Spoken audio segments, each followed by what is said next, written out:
Hello everyone, welcome to my another mini blog. কালকে ছিল Sunday, তো চলো সানডেতে কালকে কি রান্না করেছি সেটাই তোমাদের সাথে একটু শেয়ার করি।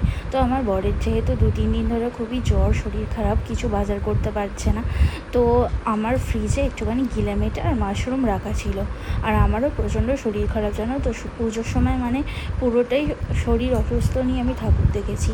তো যাই হোক, কালকে দেখলাম মাশরুম আর কিছুটা গিলামেটা ছিল, তো ভাবলাম না এটা দিয়ে তরকারি করে নিই। আগের দিন আমার বর আমাকে মাশরুম আর পনির দিয়ে একটা পিৎজা তৈরি করে দিয়েছিল। তারপর দেখলাম মাশরুমটাতে হাত দিয়ে যে ওটা না কেমন একটা হড় করছে। তারপর ভাবলাম যে না, এটা রান্না করে নিতে হবে।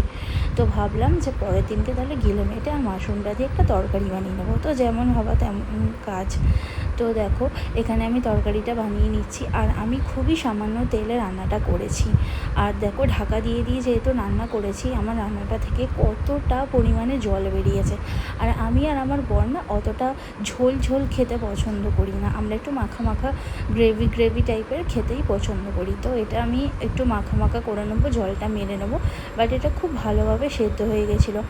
তো দেখো, আমি এটাকে মাখা মাখা করে বানিয়ে নিয়েছি। আমি না ফার্স্টে ভয় পাচ্ছিলাম যে খেতে ভালো হবে কি না, তো বিলিভ মি, এটা খেতে খুবই ভালো হয়েছিল।